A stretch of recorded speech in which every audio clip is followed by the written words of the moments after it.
தாதுக்களை பாருங்க. Oxide, allied, sulphide, கார்பனைட். மொத்தமா ஒரு 4 தாதுக்கள் கொடுத்துருப்போம். அது இல்லாம அலுமினிய தாதுகள் தனியா கொடுத்துருக்கோம், இரும்பு தாதுகள் தனியா கொடுத்துருக்கோம்.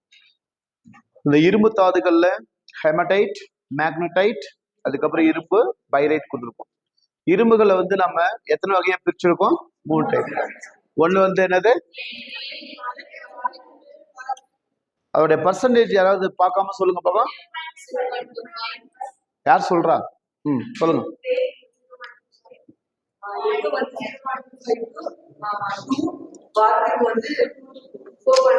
ஓகே இல்லையா? பட் யூசேஜ் சொல்லுங்க பாப்பா யாராவது.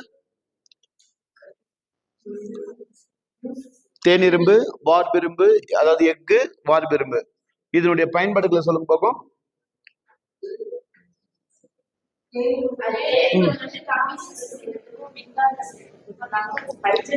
Okay okay.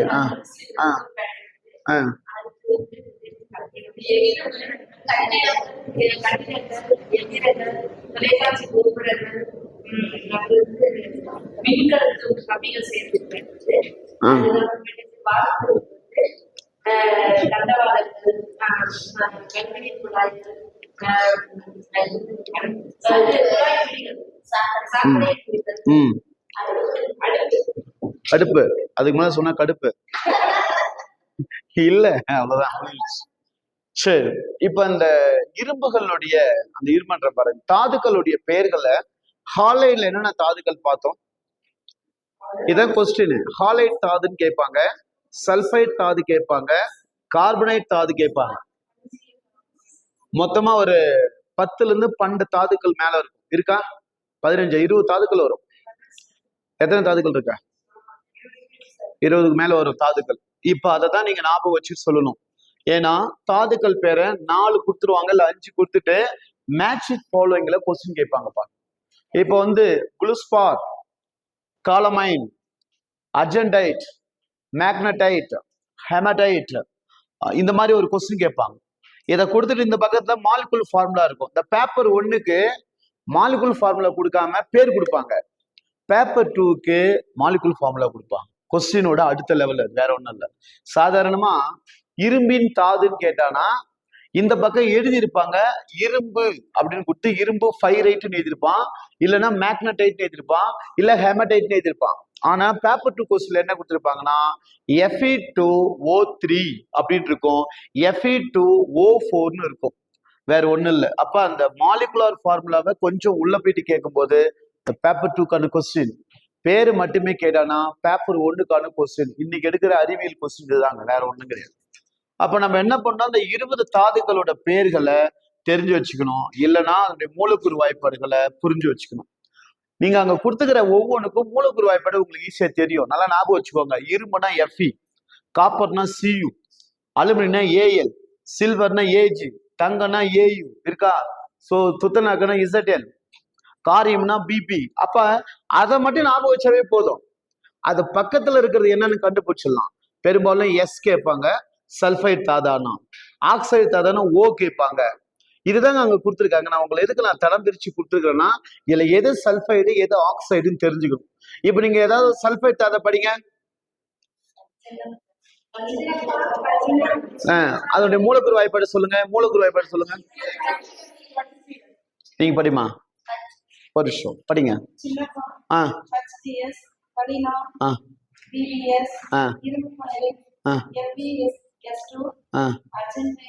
ஓகே, இது எல்லாத்தையும் எஸ்ன்னு முடியுதா? சல்ஃபைட். எஸ் ஃபார் சல்ஃபர், அது சல்ஃபைட். ஓல முடியுதா? ஆக்சைடு, ஆக்சிஜன், ஆக்சைடுல முடியுதா? CO3ல முடிச்சா கார்பனைட். இவ்வளவுதாங்க விஷயம். விஷயம் இதுதான். இதை நீங்க மனசுல வச்சுக்கிட்டு அந்த தாதுக்களை கேட்பேன். நான் இப்போ உங்களுக்கு ஒரு 5 minutes டைம் தருவேன். நீங்க யாரு வேணாலும் உங்களுக்கு தெரிஞ்ச ஒரு 5 தாதுக்களோட பேரும் மூலக்கூறு வாய்ப்பாடு சொன்னா போதும். ஸோ உங்க டைம் இப்போ ஸ்டார்ட். நான் வந்து உங்களுக்கு கண்டிப்பா 5 நிமிஷம் டைம் தருவேன். 5 தாதுக்களை மனப்பாடமா சொன்னா போதும். ஏன்னா கொஸ்டின் அதுதாங்க கேட்கறாங்க. கொஸ்டின் நமக்கு எதுன்னு தெரிஞ்சு நம்ம விட்டு போக முடியாது.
சீக்கிரம் முடிங்க. இன்னொரு டாபிக் பார்த்துடலாம்.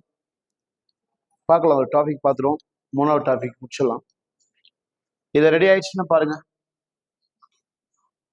அடுத்த டாபிக் உள்ள போயிடும்.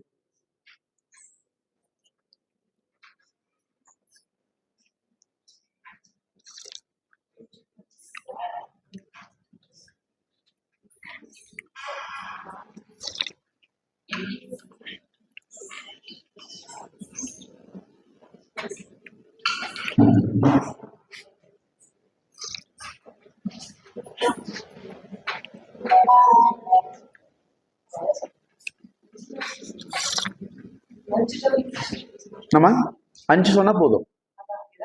எனிஃபைடு, நீங்க சல்ஃபைடு சொல்லலாம், ஆக்சைடு சொல்லலாம், ஹாலைட் சொல்லலாம், உங்க சாய்ஸ் தான்.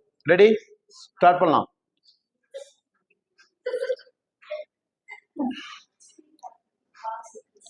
Edified. Who have interest? Raise your hands. Your answer, whether it is right or wrong, you don't worry. Just you say something. Okay. Silence. சொல்லுமா.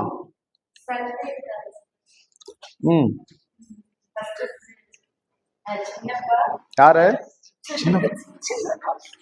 சின்ன போவாரா?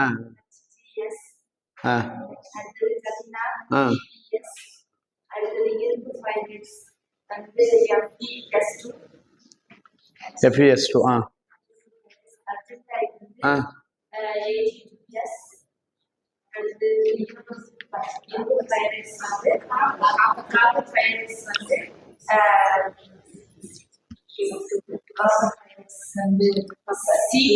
CU. அப்ப C2 வரும். CU2. சரியா? C வராதுமா, CU2. சரி, ஓகே பாய். இந்த பாருங்க, வேற ஏதாவது சல்ஃபைடு தவிர ஆக்சைடு எல்லாரும் ஒண்ணுதான் படிச்சீங்களா? சொல்லுங்க, கொஞ்சம்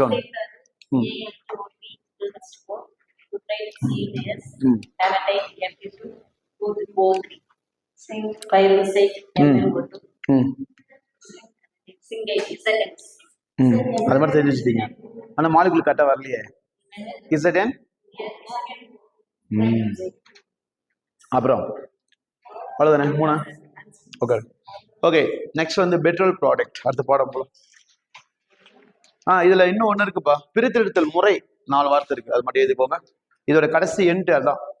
பிரித்தெடுத்தல் முறைன்னு ஒண்ணு இருக்கு. தாதுக்களை எந்த முறையின் மூலமா பிரிச்சு எடுக்கிறாங்க அப்படின்னு ஒரு சில முறைகள் இருக்கு. மின் மின் மின் பிரித்தல் முறை இல்லையா, மின்காந்த பிரிப்பு முறை படிச்சிருக்கீங்களா? அந்த மாதிரி கேட்பாங்க. அதுல சில முறைகள் இருக்கு. உங்க புக்ல ஒரு இடத்துல எழுதிருக்கோம். கடைசி முன்னாடி வாங்க, உட்காரு. இங்கதான் இங்கே பேசு முன்னாடி.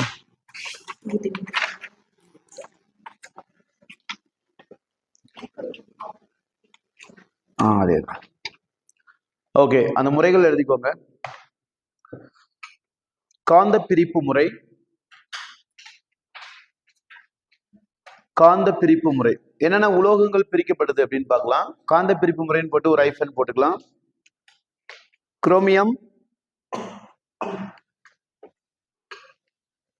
குரோமியம், மேங்கனீஸ்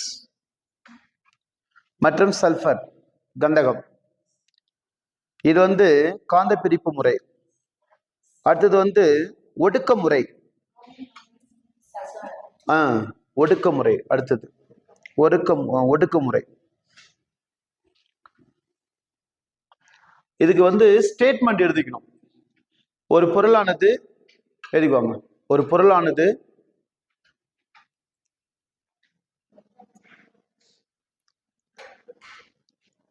வெப்பப்படுத்தும் பொழுதோ அல்லது அடர்ப்பிக்கும் பொழுதோ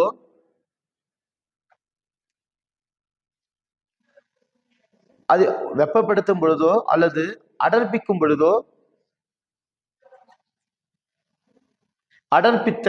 அடர்ப்பிக்கும் பொழுதோ அல்லது வறுத்தெடுக்கும் பொழுதோ, வறுத்தெடுத்தல் ரோஸ்டிங், அவற்றிலுள்ள ஆக்சைடுகள் வெளியேற்றம் ஏற்படுகிறது. உதாரணம் கொடுங்க.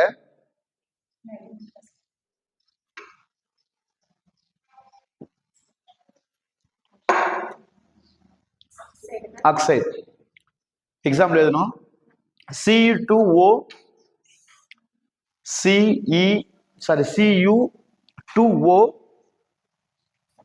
gives CuS.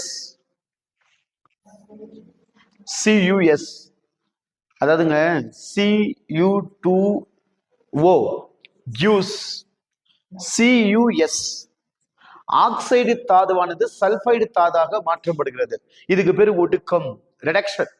ஒரு பொருள் இன்னொரு பொருளாக மாற்றப்பட்டதுக்கு என்ன பேரு? ஒடுக்க முறை என்ன சொல்றாங்க. அதுக்கு என்ன பேரு? ஒடுக்கம். அடுத்தது சல்பைடு தாதாக மாற்றப்படுது. Cu2O oxide, CuS sulphide. அப்போ ஆக்சைடு என்னவா மாற்றப்படுது? சல்பைடா மாற்றப்படுது. இந்த நிகழ்ச்சிக்கு ஒடுக்க முறை என்ன பேரு? ஒடுக்கம். அடுத்தது வடித்தல் முறை. இதுக்கு பேர் வந்து டிஸ்டில்லேஷன் கொடுப்பாங்க. Distilled method. இதுக்கு என்ன பேரு? டிஸ்டில்டு வருது, அதாவது வடித்தல் முறைன்னு சொல்றாங்க. வடித்தல் முறைக்கு எடுத்துக்காட்டுகள் நேரடியாக எழுதலாம். துத்தநாகம்,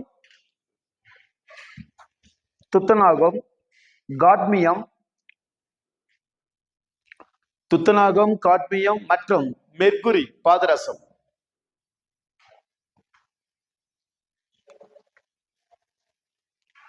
அடுத்தது திரவமாக்குதல் முறை. காரியம், பிபி, பிஸ்மத், பிஐ. நிறைய இருக்கு, நான் 2 மட்டும் கொடுக்குறேன், போட்டுக்கோங்க. பிஸ்மத். அடுத்தது வெப்ப ஒடுக்க முறை.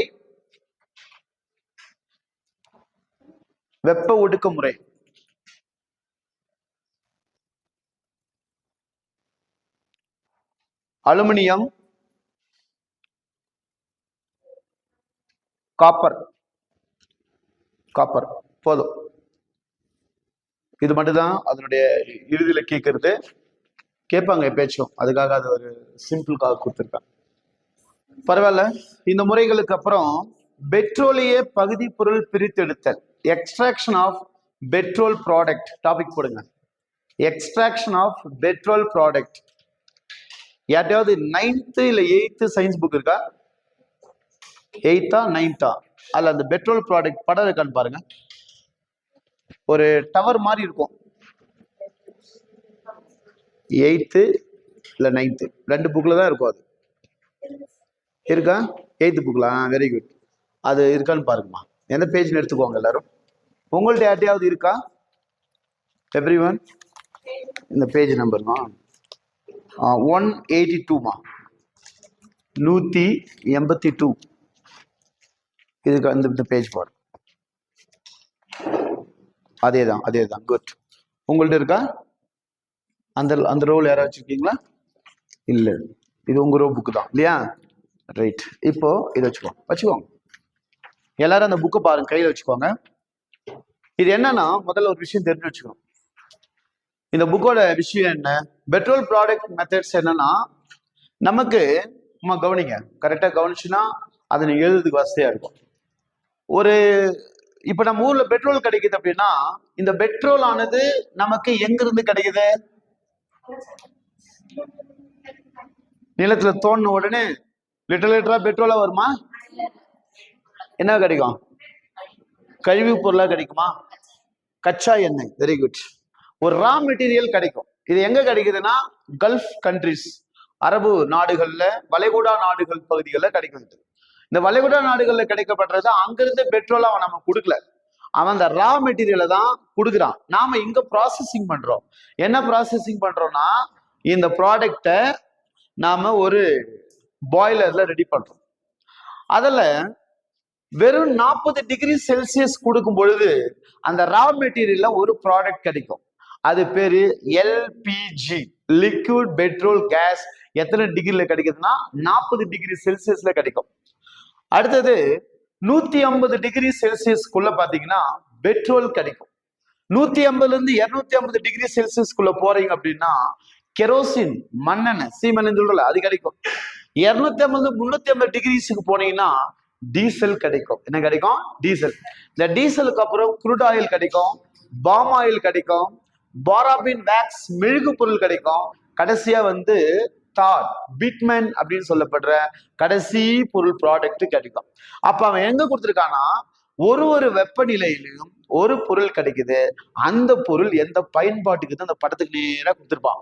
கெரோசின்னா ஜெட் விமானம் மற்றும் ஸ்டவ், அடுப்பெரிக்க பயன்படும். ஸோ எல்பிஜினா உங்களுக்கு தெரியும், அந்த வாயுக்கள் பிடிக்க பயன்படும். பெட்ரோல் என்பது கனரக வாகனங்களுக்கு எரிபொருளாக பயன்படும். ஸோ அப்ப கெரோசின் ஜெட் விமானங்களுக்கு, டீசல் கனரக வாகனங்களுக்கு எரிபொருளாக இருக்கும், பெட்ரோல் ஏனைய பயன்பாடுகளுக்கு இருக்கும். அப்ப அந்த ஒவ்வொரு ப்ராடக்ட்டும் எதுக்கெல்லாம் பயன்படுத்துன்றதே அந்த படத்துக்கு நேராக கொடுத்துருப்பான். அதுக்கு எவ்வளவு டெம்பரேச்சர் இருக்கும் அதை தான் இப்ப நீங்க எழுத போறீங்க. பெட்ரோல் ப்ராடக்ட் போட்டு அங்க இருக்கிற டெம்பரேச்சரும் அந்த யூசஸும் எழுதுங்க. படம்லாம் போட தேவையில்ல, அந்த டெம்பரேச்சரை நோட் பண்ணி நீங்க போட்டா போதும். இந்த பக்கத்துல காரு, ஃபிளைட்டு அதெல்லாம் போட தேவையில்ல, அதுக்கு பேர் மட்டும் எழுதிக்கிட்டா போதும். இந்த படம் நீங்க யூஸ்வலா போட்டாகணும். ஆனா இங்க பாருங்க, இதை போட்டாகணும். இதை போட்டுட்டு இந்த டெம்பரேச்சருக்கு நேரா கொடுத்துட்டா பாருங்க, டெம்பரேச்சர் அந்த நேரா அதுக்கு என்ன ப்ராடக்ட் கிடைக்குது, அது எதுக்கு. ஸோ இங்க கார்னு கொடுத்தா நீங்க வாங்கணும்னு இதுதான் போதும், வேற ஒண்ணும் கிடையாது. அது மட்டும் எழுதிட்டு அது ஃபாலோ பண்ணுங்க. அது முடிங்க.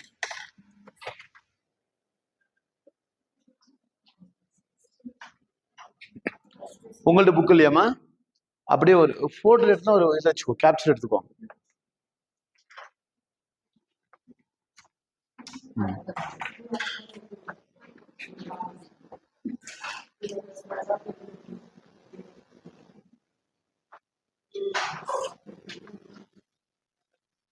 நீங்க இங்க இருக்கிற போட்டோ எடுத்து தான் எடுக்கணும். நீங்க வெப்சைட்ல போட்டு எடுத்தீங்கன்னா அதுல டெம்பரேச்சர் தப்பா காட்டுதுங்க. நான் ஓப்பனா சொல்றேன், டெம்பரேச்சர் கூகுள்ல இருக்கிற டெம்பரேச்சர் தப்பு. உங்க புக்ல என்ன இருக்கோ அதான் கொஸ்டின்ல கேட்பாங்க, கூகுள்ல கேட்க மாட்டாங்க. புக்ல இருக்கிறது ஓகே, நான் வேணா ஓப்பனா ஒண்ணு சொல்றேன். ஆனா கூகுள்ல போயிட்டு பெட்ரோல் ப்ராடக்ட்னு போடுங்க, வரும். ஆனா டெம்பரேச்சர் தப்பா இருக்கும். அதனால புக்ல இருக்கிறது தான் நம்ம எழுத போறோம். புக்கில் என்ன கொடுத்துருக்காங்களோ அந்த ஸ்டேட்மெண்ட் போடுங்க.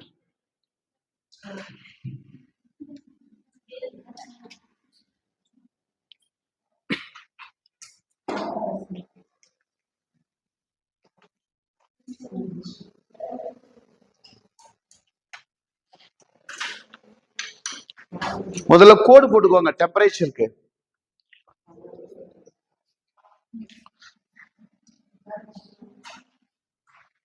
அவ்வளவுதான். எத்தனை இருக்குன்னு பாருங்க, அதுக்கு ஒரு கோட் போட்டுக்கோங்க. அவ்வளவுதான்.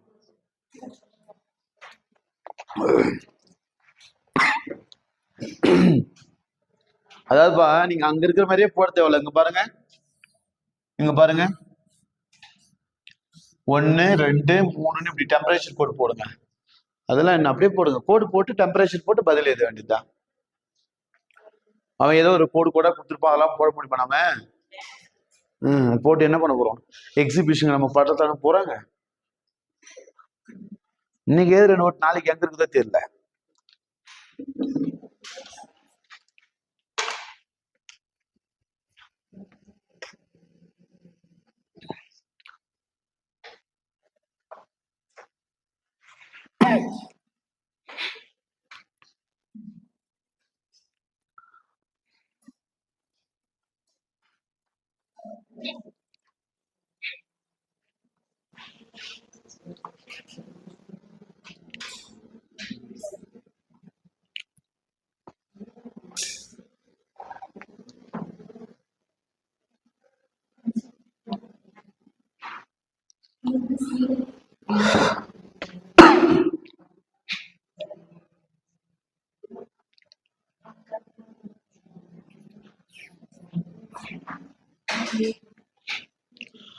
அது என்ன பயன்பாடுன்றத தெளிவா எழுதணும்.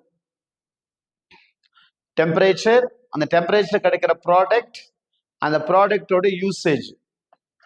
கொஸ்டின்ல கேக்குறாங்கப்பா, இப்படிதான் கேட்பாங்க.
என்ன வேணும்?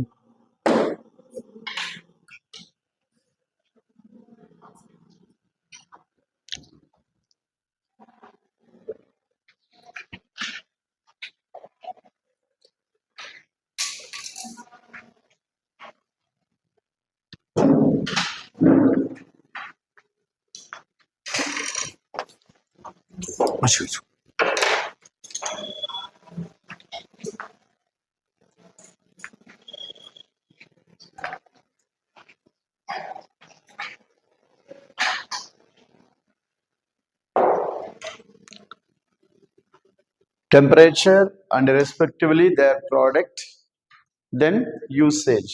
You should be write everything as a straight line.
ரெண்டு ஒண்ணு தானே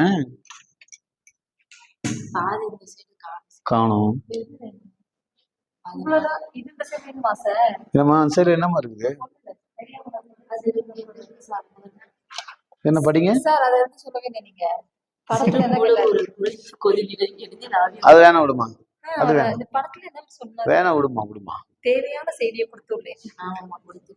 ஏதுங்க ஏதுங்க ஏதுங்க ஏதுங்க அது மட்டும் ஏதுங்க அது ரா மெட்டீரியல்மா வேற ஒண்ணுமா உழவு எண்ணெய் ஆமா என்ஜின் ஆயில்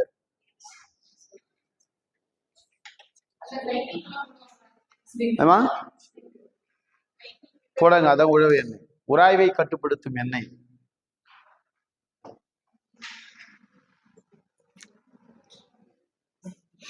இதெல்லாம் தெரிஞ்சுக்கிறதுக்கு தான் உங்களுக்கு கொடுத்துருக்காங்க இந்த படம்லாம். படம் பார்த்து பார்த்து தெரிஞ்சுக்கணும் நீங்க என்னென்ன எழுதியிருக்காரு அப்படின்னு. அதுக்கப்புறம் இந்த டாபிக் யூசேஜ் கொடுத்துட்டீங்க. புதைப்படிமம் பத்தி கொடுத்துருப்பாங்க, கவனிங்க. யாரெல்லாம் இன்னும் போடலப்பா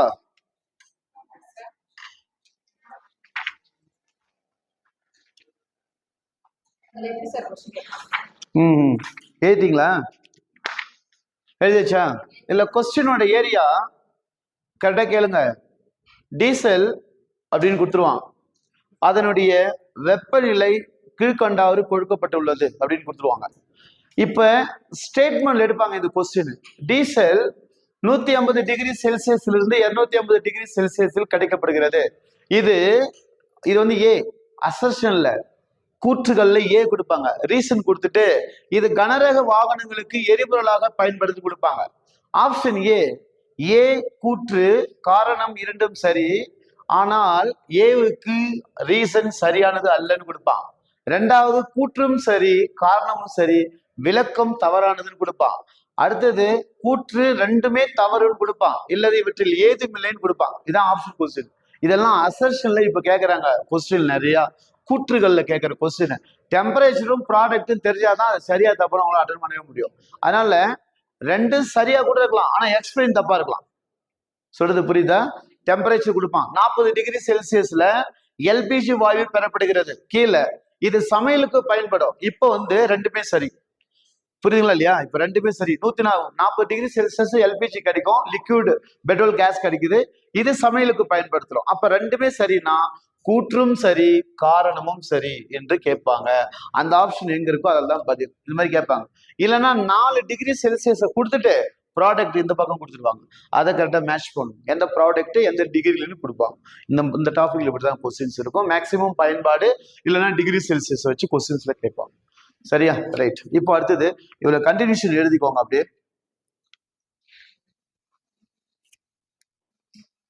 எரிபொருளின் வகைகள். இப்ப நம்ம பார்த்தது இவ்வளவு நேரம் எரிபொருளை தான் பார்த்தீங்க.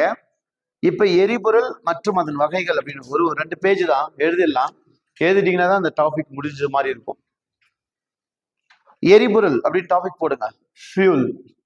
இப்ப இவ்வளவு நேரம் நீங்க பார்த்ததுலாம் எரிபொருள் தான். பெட்ரோல், நாப்தலின், டீசல் என்னென்ன இருக்கோ எல்லாத்தையும் நம்ம பார்த்துட்டோம்.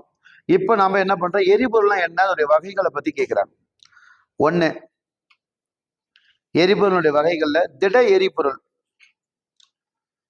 சாலிட் ஃபியூல், திட எரிபொருள், மரம் மற்றும் நிலக்கரி போன்றவை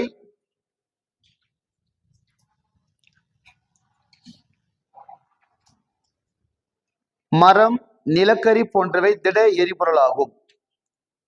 மரம் மற்றும் நிலக்கரி போன்றவை திட எரிபொருள் ஆகும். மனிதனால் பயன்படுத்தப்பட்ட முதல் எரிபொருளும் ஆகும், இதுவே ஆகும். மற்றும் மனிதனால் பயன்படுத்தப்பட்ட முதல் எரிபொருள் ஆகும்.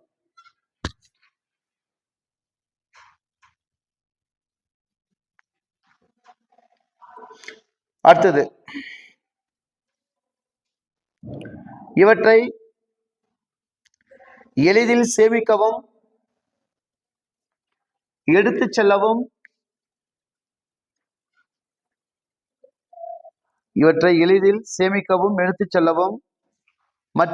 மற்றும் உற்பத்தி செலவு குறைவாகும்.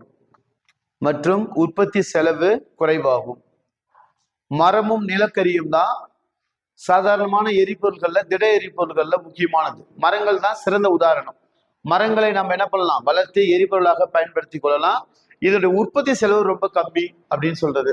தேவைப்பட்ட எரிபொருள் இங்கிருந்து இன்னொரு இடத்துக்கு எடுத்துட்டு போகலாம் அப்படின்ற முறையில பயன்படுத்தப்பட்டுள்ளது. அடுத்து திரவ எரிபொருள் போடுங்க.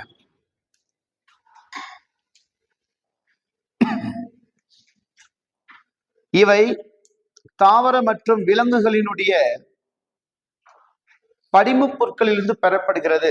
தாவரங்கள் மற்றும் விலங்குகளின் படிமப் பொருட்களில் இருந்து பெறப்படுகிறது. ஃபாசில் ஃபியூல் கேள்விப்பட்டிருக்கீங்களா? பழைய காலத்துல வாழ்ந்த தாவர விலங்குகள் மண்ணோட மண்ணா மக்கி போச்சு சொல்றாங்களா, அதுதான். சோ தாவர மற்றும் விலங்குகளின் படிம பொருட்களில் இருந்து பெறப்படுகின்றன. படிம பொருட்களில் இருந்து பெறப்படுகின்றன. எக்ஸாம்பிள் கொடுங்க. பெட்ரோல், கரித்தார், பெட்ரோல், கரித்தார் மற்றும் ஆல்கஹால்.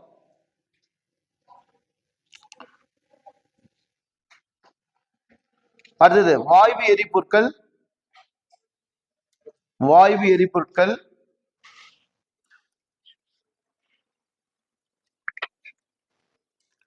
எக்ஸாம்பிள் கொடுங்க. நிலக்கரி வாயு, எண்ணெய் வாயு, உற்பத்தி வாயு மற்றும் ஹைட்ரஜன் வாயு. இவ்வாயுக்கள் இந்த வாயு எரிபொருள்கள் மாசுபாட்டை ஏற்படுத்துவதில்லை. அதோட ஸ்பெஷலைசேஷன்.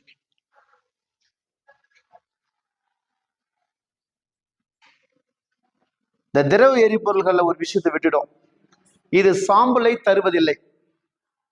திரவ எரிபொருள்ல போயிட்டு இது சாம்பலை தருவதில்லை. திரவ வாயுக்களை போயிட்டு மாசுக்களை ஏற்படுத்துவதில்லை. வாயு வாயு வாயு வந்து மாசுக்களை ஏற்படுத்துவதில்லை. இங்க பாருங்க, எரிபொருள்னா நீங்க என்னென்ன நினைச்சிட்டு இருக்கீங்க. 3 விஷயத்தை கொடுக்குறாங்க. எரிபொருளோட வகைகள் மொத்தம் 3 வகை. ஒரு திட எரிபொருள், திரவ எரிபொருள், வாயு எரிபொருள். 3க்கும் 3 விதமான ஸ்பெஷலைசேஷன் உண்டு. ஒரு நிமிஷம் கவனிங்க, எழுதுட்டு போதும். திட வாயு பொருள், திட எரிபொருள் என்பது என்னன்னா மரம் மற்றும் நிலக்கரி. முதல்ல மனிதன் பயன்படுத்தப்பட்ட ஒரு எரிபொருள் எதுன்னு கேட்பாங்க, அது மரம். சரியா? தேவைப்பட்டதா நிலக்கரியில் அடுப்பு கறி நம்ம போட்டு போலாம். இந்த திட எரிபொருளுடைய சிறப்பம்சம் என்னன்னு கேட்டீங்கன்னா, இதை நாம் ஒரு இடத்துல இருந்து மற்றொரு இடத்துக்கு என்ன பண்ணுமா, ஈஸியா கொண்டு போலாம். இதன் ஆற்றலை ஈஸியா சேமிக்கலாம் மற்றும் இதன் உற்பத்தி செலவு மிக குறைவு அப்படின்னு சொல்றாங்க. இது ரொம்ப ரொம்ப எளிமையானது. இதுக்கு பேர் என்னது? திட எரிபொருள். 2வது திரவ எரிபொருள் என்னன்னு கேட்டீங்கன்னா, குறிப்பா நாம இப்ப திரவ எரிபொருள்களை சொல்லும் பொழுது இந்த எரிபொருள்களை எரிக்கும் பொழுது இங்க இருந்து என்ன கிடைக்கல, சாம்பல் கிடைக்கல. இப்ப நீங்க திட எரிபொருள்களை எரிச்சிங்க அப்படின்னா, மரத்தையோ நிலக்கரியை எரிக்கும் போது என்ன கிடைக்கும், கரி சாம்பல்ஸ் கிடைக்கும். அது பெரிய மாசுகளை ஏற்படுத்தும். எரிக்கும் போது புகையா மேல போய் பிரச்சனைகள். ஆனா இந்த திரவ எரிபொருள்கள் அப்படின்னு பாத்தீங்கன்னா, அது எரிக்கும் போது என்ன பண்றது இல்ல, சாம்பலை கொடுக்கறது இல்ல. அதுக்கு நம்ம திரவ எரிபொருளாக என்னெல்லாம் கொடுத்துருக்கிறோம்? Petrol, கரித்தால், alcohol. இதெல்லாம் என்னது? திரவ எரிபொருள். இது வந்து பாத்தீங்கன்னா சாம்பலை கொடுக்காமல் எரியும், புகையை மட்டும் கொடுக்கும். அடுத்தது 3வது என்னன்னா வாயு எரிபொருள். அதுக்கான எடுத்துக்காட்டுகள் என்னென்ன கொடுத்துருக்கோம்? ஹைட்ரஜன் வாயு. இந்த வாயுக்கள் வந்து என்ன பண்றதில்ல, மாசுக்களை ஏற்படுத்துவதில்லை. இது தாங்க கொஸ்டின்ல கேட்பாங்க. திட எரிபொருளுடைய ஸ்பெஷல் கேட்கும் போது அது உற்பத்தி செலவு ரொம்ப குறைவு. திரவ வாயுக்களை பத்தி கேட்கும் போது அது சாம்பலை உருவாக்குவதில்லை. 3வது ஒரு விஷயத்துக்குள்ள போறோம், வாயு எரிபொருள். அது மாசுபாட்டை ஏற்படுத்துவதில்லை. இதுதான் எரிபொருளுடைய வகைகள். இதுல கடைசியா எரிபொருள்களை பற்றி ஒரு விஷயம் கொடுக்குறாங்க, பண்புகள் கேட்கிறாங்க. எழுதிக்கோங்க. எரிபொருளின் பண்புகள்.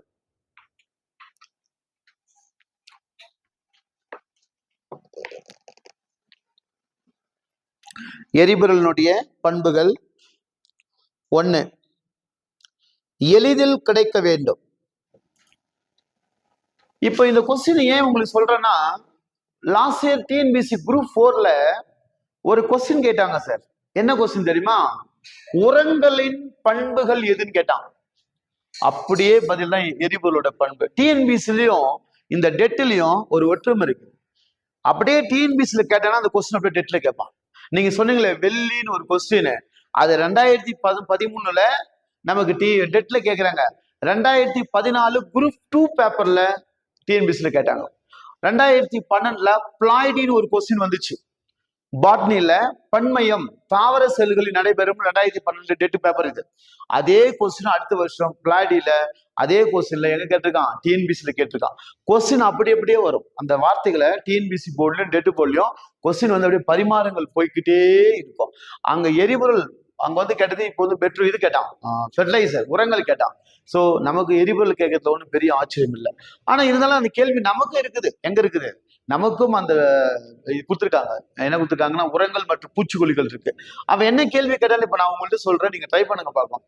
உரங்கள் குறித்த பண்புகளில் எது சரியானதுன்னு கேட்டான். சரி, நீங்க பொதுவாவே ஒரு உரம் எதுக்கெல்லாம் பயன்படும் நினைக்கிறீங்க? தாவரத்தோட வளர்ச்சி, அப்புறம் பூச்சியை கொள்றதுக்கு, அப்புறம் களைக்கொல்லியாக பயன்படும், அப்புறம் மண்ணு தரத்தை உயர்த்துறது, நிலைப்படுத்துது. அப்புறம் நீங்க இவ்வளவு நேரம் சொல்றதுல 2 பாயிண்ட்ஸ் மட்டும் தான் வந்துக்குதால. அதுல ஒண்ணு, அது ஒரு பாயிண்ட் தான். ஒண்ணு மண்ணினுடைய வளத்தை மேம்படுத்துதல், என்ரிச்மெண்ட் ஆஃப் த சாயில். மீதி எதுவுமே பதில கிடையாது. புக்லுக்கு கெமிஸ்ட்ரி தான் கொடுத்துருக்கான். ஆமா, உரங்கள் தாவர இல்லமா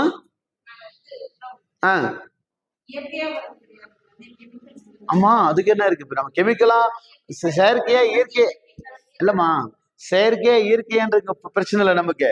அதனுடைய செயல்முறை என்னன்னு கேக்குறாங்க. அப்படின்னா அது மண்ணுடைய வளத்தை மேம்படுத்தும் போது, மண் வளம் மேம்படும் போது தாவரம் மேம்படுமே தவிர ஒரு தாவரத்தின் வளர்ச்சியை நேரடியாக உரங்களால கட்டுப்படுத்த முடியாது. அது மறைமுக வளர்ச்சி. மண்ணுக்குள்ள போயிட்டு வளங்களை ஏற்படுத்தும் போது மண்ணில் இருக்கின்ற தாவரத்தின் வேர்கள் கனிம உப்புகளையும் நீரையும் உறிஞ்சும் போது தாவரம் மேம்படுத்த தவிர நீங்க என்ன பண்றத போடுற உரங்களால நேரடியாக வளர்ச்சி அடைவது இல்லை. கான்செப்ட் தான் இருக்கு. இயற்கை உரம் செயற்கை உரம் அது வேற கதை. பட் அந்த உரங்கள் எதுவாயினும் மண்ணோட வளத்தை தான் மேம்படுத்துது. வேற என்ன சொல்லிட்டு இருக்கான்? ஒரு உரம் எளிதில் கிடைக்க வேண்டும். இதே பதில் அங்க இருக்கு. உரங்கள் நீரில் கரையப்பட வேண்டும். ஏன்னா நீ கொடுக்குற உரம் மண்ணில் கரைஞ்சாதான் மண்ணோட வளத்தை மேம்படுத்த முடியும். அப்ப உரங்கள் நீரில் எளிதில் கரைய வேண்டும். உரங்கள் குறைந்த விலையில் கிடைக்க வேண்டும். should be a low cost கொடுத்துருக்கான். உரங்கள் குறைந்த விலையில் கிடைக்கணும். அப்பதான் எல்லாருக்கும் அது என்ன பண்ணும், சோ அது செயல்படுத்த முடியும்னு சொல்றாங்க. இந்த மாதிரி சில விதமான கிரிட்டேரியஸை கொடுத்து கேள்விகளை கேட்கிறாங்க. இப்ப ட்ரெண்ட்ல அந்த கொஸ்டின் வருதுன்னு சொல்ல வர அதே கேள்விகளை இப்ப நமக்கு எரிபொருள் எடுக்கலாம். என்ன எடுக்கலாம்? முதல் பாயிண்ட் எழுதிக்கோங்க. ஏதாச்சா எளிதில் கிடைக்க வேண்டும். 2வது, எளிதில் கொண்டு செல்லக்கூடியதாக இருக்க வேண்டும். போர்ட்டபிளா இருக்கணும். எளிதில் கொண்டு செல்ல வேண்டும். எளிதில் கொண்டு செல்லப்படக்கூடியதாக இருக்க வேண்டும். அதே மாதிரி குற்றம் பாருங்க, குறைந்த விலையில் கிடைக்க வேண்டும். உரங்களுக்கு என்னன்னா கொடுத்துக்கணும், அதே இருக்கு. குறைந்த விலையில் கிடைக்க வேண்டும். எரிபொருள் அடுத்தது உயர்ந்த கலோரி மதிப்பை கொண்டிருக்க வேண்டும். அதிக கலோரிகளை பெற்றிருக்க வேண்டுமா? அதிகமான வெப்பத்தை வெளியிட வேண்டும்.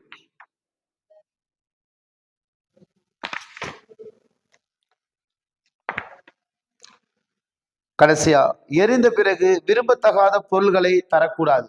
மாசுகளையோ சாம்பல்களையோ அல்லது அதனுடைய கெடுதல் பயக்கக்கூடிய நறுமணத்தையோ அது வழங்கக்கூடாதாம். எரிபொருள் எரிந்த பிறகு விரும்பத்தகுந்த தன்மையற்ற, அதாவது விரும்பத்தகாத பொருள்களை தரக்கூடாது. சோ இது எல்லாமே வந்து எரிபொருளோட பண்புகளாக சொல்லப்படுது. எரிபொருளோட பண்புகள் எத்தனை கொடுத்துருக்காங்க பாருங்க, 6 இருக்கு. அங்க என்னதான் பண்ணிடுவாங்கப்பா, மேற்கூறிய வாக்கியங்களில் எரிபொருளை பற்றிய சரியான கூற்று எதுன்னு கேட்பாங்க. அதுல ஏபிசி மற்றும் சரி, ஏசி மற்றும் சரி, இவை அனைத்தும் சரின்னு கொடுப்பாங்க. ஆன்சர் எது? இவை அனைத்தும் சரி. இப்படி ஒரு கொஸ்டின் இருக்குது. இது எல்லாத்தையும் கொடுத்துட்டு இதுல எது சரியான கூற்றுன்னு கேட்பாங்க. சோ அதுதான் அதுக்கு சரியான பதில்.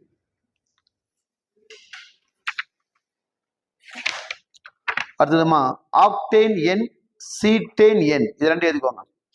ஒரு டாபிக் போடுங்க, ஆக்டேன் எண். ஆக்டேன் எண்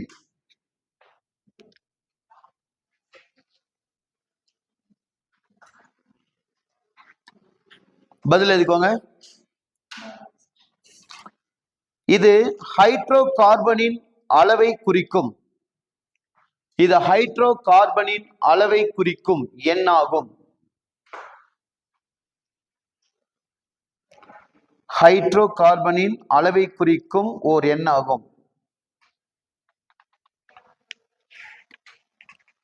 இரண்டாவது பாயிண்ட், உயர்ந்த ஆக்டேன் எண்ணை பெற்றுள்ள எரிபொருள்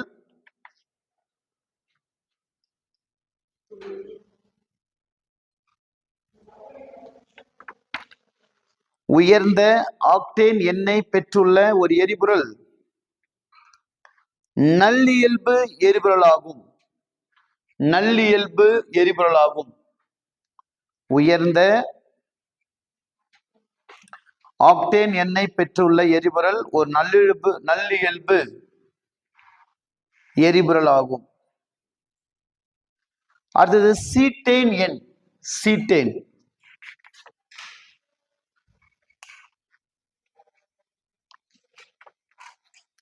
ஃபர்ஸ்ட்ல நம்ம ஸ்டேட்மெண்ட் என்னமா கொடுத்துருக்கோம் ஆக்டேன்ல. Very good very good. அப்ப ஒண்ணும் இல்ல, பிராக்கெட்ல பெட்ரோல் அப்படின்னு போட்டுக்கோங்க. ஹைட்ரோ கார்பன் போட்டீங்களா, பிராக்கெட்ல பெட்ரோல். அதே மாதிரி இங்க இது டீசல் என்ஜினில் உள்ள எரிபொருளின்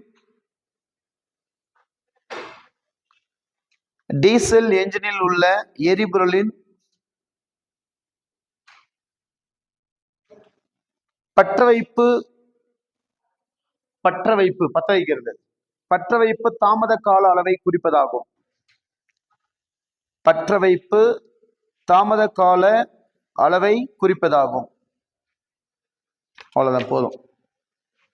பெட்ரோல்ல இருந்துச்சுன்னா அது ஆக்டேன், டீசல்ல இருக்கிறது வந்து சீட்டேன். ஓகே, போதும். மீதி பார்த்துக்கலாம். அவ்வளவுதான் இந்த டாபிக்மா.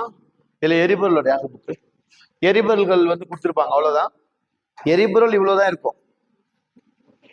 இப்போ கொஞ்சம் கவனமா கவனிக்கணும். இந்த டாபிக்கை பொறுத்தவரையும் பெட்ரோலிய பகுதி பொருட்கள் என்ற பாடத்துல வரும். இதுல நம்ம என்ன பண்றோம்னா அந்த ஒரு கோபுரம் மாதிரி பார்த்தோம். அதுல என்னென்ன டெம்பரேச்சர்ஸ்ல என்னென்ன ப்ராடக்ட்டுகள் கொடுத்துருக்கோம் பாருங்க, படிங்க. 40 டிகிரில எல்பிஜி, அடுத்தது பெட்ரோல், அடுத்தது என்னது? ஓகே, நாப்தலினா. ஓகே, அடுத்தது மண்ணெண்ணெய், அடுத்தது ஓகே. நெக்ஸ்ட்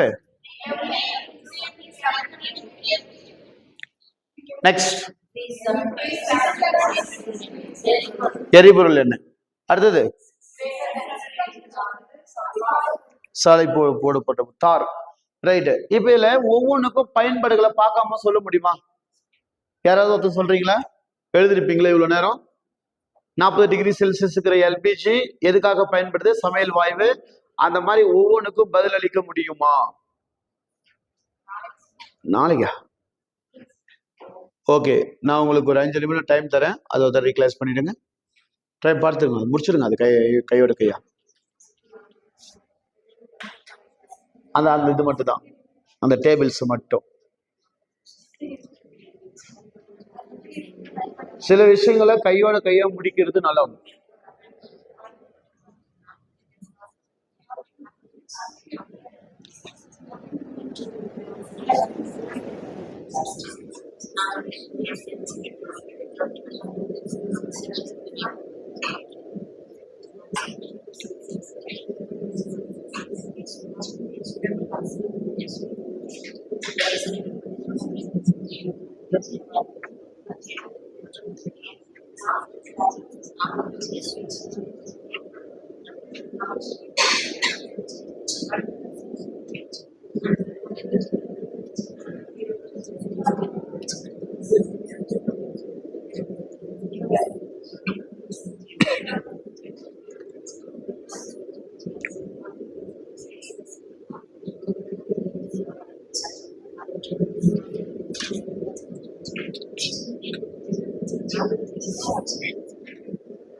ஓகே, உங்க டைம் முடிஞ்சிச்சு, அவ்வளவுதான்.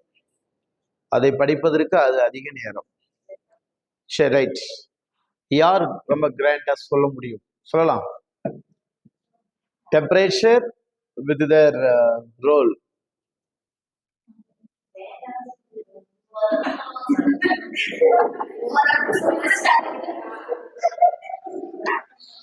சரி, பரவாயில்ல, ஓரளவுக்கு சொல்லுங்க. கோரஸ் கிடையாது, சோலோ பர்ஃபார்மன்ஸ் தான். யார் சொல்லணும் ஒருத்தவங்க சொல்லுங்க. இல்ல யார் சொல்றது முதல்ல முடிவு பண்ணுங்க, அவங்க சொல்லுங்க. நீங்க சொல்றீங்களா? நீங்க தான். இல்ல நீங்க சொல்ற மாதிரி தான் ஃபீல் பண்றீங்க, சொல்லுங்க, பரவாயில்ல. சொல்லுங்க. அவங்க தயாரா இருக்காங்க.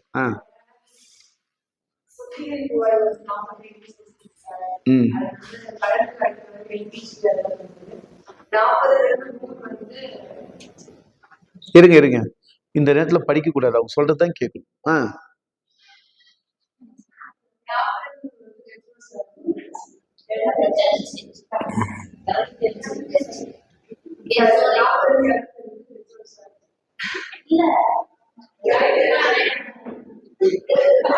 நீங்க சொல்லுங்க. இப்ப சொல்றவங்களையும் விட மாட்டேன்றீங்க. அவங்களே சொல்லதானே வராங்க. சொல்லுமா.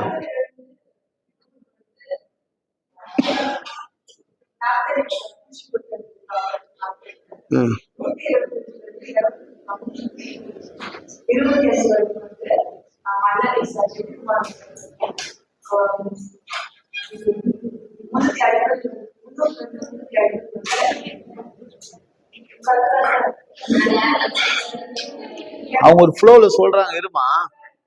சொல்லுமா. சொல்லுங்க சொல்லுங்க, பரவாயில்ல, ரைட் தான்.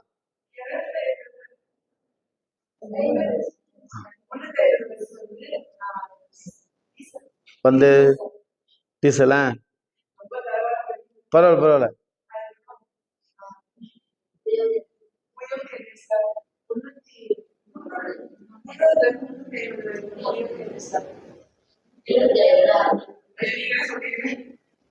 சரி விடுங்க, அடுத்தது நீ சொல்லுங்க.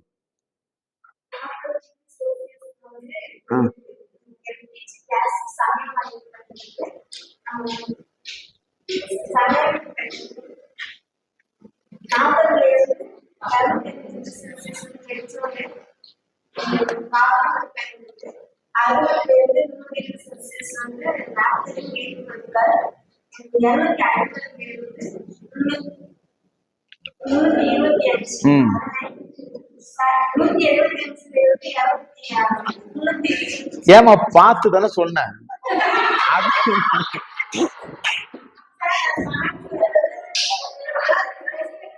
நீங்க பார்த்ததான் நான் பார்த்தேன்.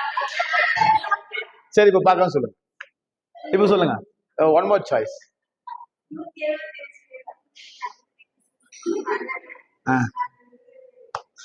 வந்து இப்ப நான் என்ன சொல்றது?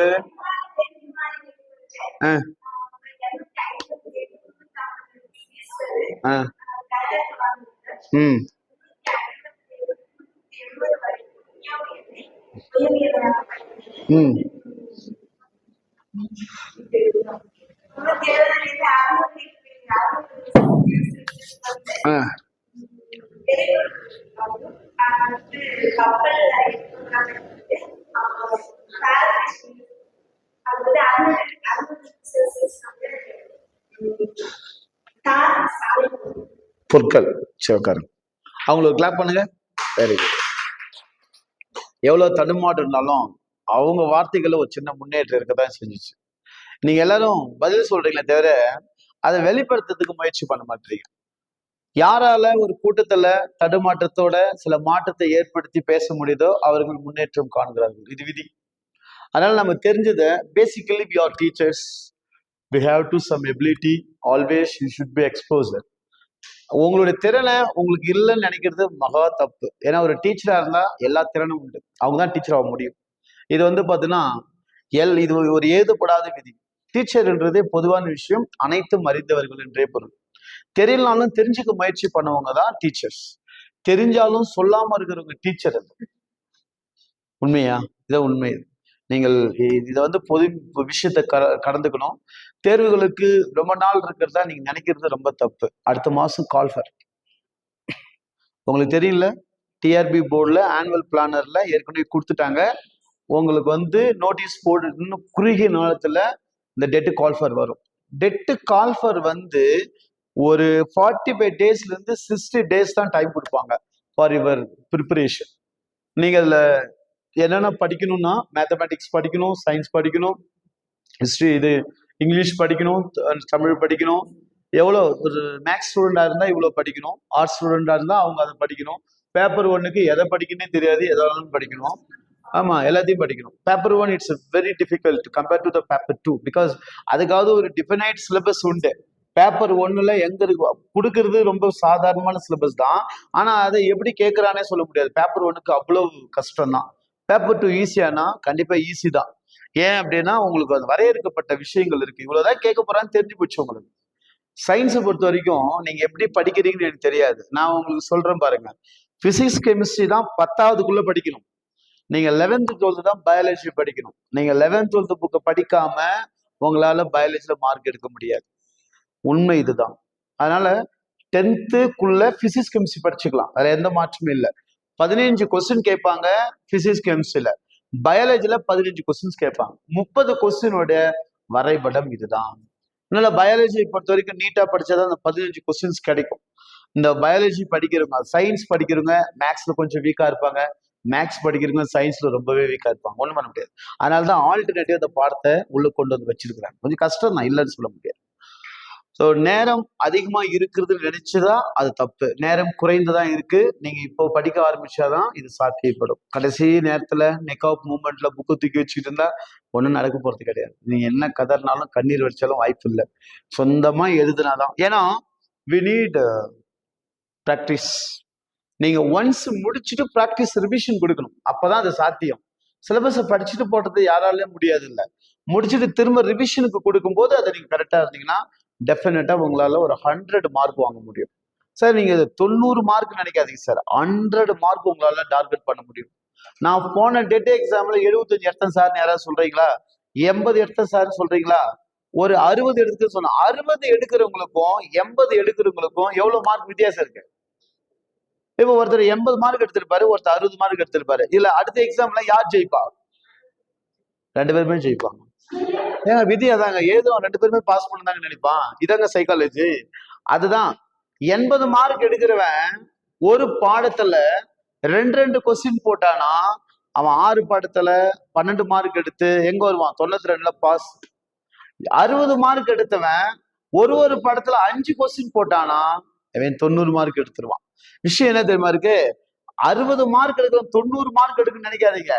60 மார்க் எடுக்கிறவன் ஒரு பாடத்துக்கு 5 மார்க் ஏத்துங்க போதும். தமிழ்ல 5, இங்கிலீஷ்ல 5, சைக்காலஜில 5, மேக்ஸ்ல 5 அண்ட் சயின்ஸ்ல 5, 5 கொஸ்டின் ஏத்துறீங்கன்னா போதும். 5 கொஸ்டினுக்கு ஒரு பாடத்துல நீங்க ப்ரொமோட் பண்ணா கூட 90 மார்க் ஓடி வரும். சார் நாங்க இவ்வளோ வேரியேஷன் இருக்குன்னு பார்க்காதீங்க. அது அவ்வளோ வேரியேஷன் ஒரு பாடத்துல இல்ல, எல்லா பாடத்துலயும் இருக்கு. நீங்க எல்லா பாடத்தையும் கூடுதலா 2 நாள் போனதையும் படிச்ச விட 2 நாள் சேர்த்து படிச்சீங்கன்னா அந்த 5 கொஸ்டின்ஸ் வாங்க முடியும். மார்க் எங்க இருக்குதுன்னு நமக்கு தெரியாமலாம் இல்லை. அந்த மாஸ்டர்கிட்ட கேட்டீங்கன்னா அவங்க சொல்லுவாங்க. பேசிக்கலி நீங்களும் மாஸ்டர் தான், உங்களுக்கு தெரியும். ஆனா தெரிஞ்சதை சிறப்பா பண்ணுங்க. தெரிஞ்ச பாடத்தை நல்லா படிச்சாவே மார்க் நம்ம விட்டு போகாதுங்க. இப்போ ஒருத்தங்க மேக்ஸ் மேஜரா இருப்பாரு, அவர் என்ன பண்ணுவாருன்னா அவர் மேஜர்ல ஓரளவுக்கு தெரியும், தெரியாம போவாது. ஆனா அவர் மேஜர்ல கடைசியா 12 மார்க் தான் எடுப்பாரு. அவர் மேக்ஸ் நல்லா தெரியும், அவர் மேக்ஸ் தான் படிச்சிருக்காரு, அவராலேயே ஃபுல் மார்க் மேக்ஸ் எடுக்க முடியாது. முதல்ல அவர் என்ன பண்ணணும்? அவர் பாடத்தை கிளியர் பண்ணிட்டு அடுத்த பாடம் படிக்க போகணும். அப்பதான் அந்த மார்க் நமக்கு ஒரு ரேண்டமா கிடைக்கும். மார்க் எடுக்கிறதுல எவ்வளவு விஷயங்கள் இருக்குங்க. நிறைய பேர் அஜாக்கிரதையா இருந்து போயிடுவாங்க, சில பேர் ஜாக்கிரதையா இருந்து நல்லா மார்க் எடுத்து போயிடுவாங்க. அதனால வேரியேஷனை பார்க்காதீங்க. இவ்வளவு மார்க் எடுக்கிறோம், இவ்வளவு மார்க் எங்க போய் டச் பண்ணணும்னு பார்க்காதீங்க, எடுத்துடலாம். அது ஒன்றும் பெரிய சிரமமான விஷயம் இல்லை. ஒரு ஆம்பிஷன் இருக்கணும் ஒரு விஷயத்துக்கு. நீங்க எல்லாம் டீச்சர்ஸ், உங்களுக்கு ஒரு ஆம்பிஷன் இருக்கும், அதனால நீங்க உள்ள வந்துட்டீங்க. அதனால அதை நோக்கி பயணிக்கிறீங்கன்னா கண்டிப்பா என்ன வரணும்? கூடுதலான இன்னும் தீவிர முயற்சி எடுக்கணும். நீங்க டீச்சர்ன்றதுனால உங்களுக்கு தீவிர முயற்சி தான் தேவைப்படுது, பயிற்சி ஒன்றும் தேவைப்பட போறது இல்லை. உங்களுக்கு ஏற்கனவே இருக்கு அந்த பயிற்சி, அதுக்கான அறிவு எல்லாமே இருக்கு. நீங்கள் முயற்சியை மட்டும் கொஞ்சம் தீவிரப்படுத்துங்களேன். தினசரி படிக்கணும் அப்படின்னு நீங்க நினைச்சீங்கன்னா படிச்சீங்கன்னா இது சாத்தியம். நாங்க 2 நாள் சிலபஸ் முடிக்கிறது ஒன்றும் பெரிய விஷயம் இல்லைங்க. டச் பண்ணி முடிச்சுட்டு போயிடும். இன்னைக்கு 3 டாபிக் எடுத்திருக்கேன், அடுத்த செட்ல 3 டாபிக் வந்தா எனக்கு போர்ஷன் முடிஞ்சு போச்சு. நான் 6 நாள்ல சயின்ஸை முடிச்சிருவேன். ஆனா நீ 6 நாள் சயின்ஸ் படிப்பியா? படிக்க முடியாது. படிக்கிறதுக்கு தான் நிறைய பயிற்சி வேணும். அந்த பயிற்சி உங்கள்கிட்ட இருந்தாலும் கூட அதுக்கு ஒரு முயற்சி இல்லாமல் அதை செய்ய முடியாது. காலை மாலை எப்பவுமே படிங்க, டிஸ்கஸ் பண்ணுங்க. இப்போ நாளைக்கு நம்ம என்ன படம் எடுப்போம்? நாளைக்கு பிசிக்ஸ். நாளைக்கு ஒரு 4 லெசன் எடுத்து விட்டுருவேன், சரிங்களா? பிசிக்ஸோட ஒரு 70% 65% சிலபஸ் நாளைக்கு நான் முடிச்சிடுவேன். அதுல எந்த மாற்றமும் இல்லை. கொஸ்டின் அங்கதான் வரும்னு எனக்கு நல்லா தெரியும். நான் அந்த ஏரியாவை முடிச்சு விட்டுருவேன். நான் இன்னைக்கு கூட சொல்றேன், உங்களுக்கு 3ல இருந்து 4 கொஸ்டின் நடத்திருக்கேன். இன்னைக்கு 3 முதல் 4 கொஸ்டின்ஸ் இருக்கும் இன்னைக்கு நடத்திருக்கணும். அடுத்து இன்னொரு செட்டப் அந்த 3 மார்க். ஸோ 7 கொஸ்டின் இல்லை 8 கொஸ்டின் தான் ஒரு பாடத்துல கேட்பாங்க சயின்ஸ்ல. மொத்தமா 4 பாடத்துல சேர்த்து 30 மார்க் கேட்பாங்க, 30 கொஸ்டின் கேட்பாங்க. அதுல பயாலஜில 15 கொஸ்டின், பிசிக்ஸ் கெமிஸ்ட்ரி சேர்த்து 15 கொஸ்டின், மொத்தம் 30 கொஸ்டின் இருக்கும். சயின்ஸோட உதவி இல்லாம பேப்பர் 1ஐயும் பாஸ் பண்ண முடியாது, பேப்பர் 2ஐயும் பாஸ் பண்ண முடியாது. பேப்பர் 1க்கு EVS என்ற முறையில சயின்ஸ் எல்லாமே கேட்கிறாங்க. ஸோ நீங்கள் அதுக்கு கொஞ்சம் தயார் நிலையில் இருங்க, அதை நீங்கள் ஃபாலோ பண்ணிக்கலாம். அதனால் நீங்கள் சயின்ஸை வந்து நல்லா படிக்கணும், படிச்சீங்கன்னா அந்த வாய்ப்புகள்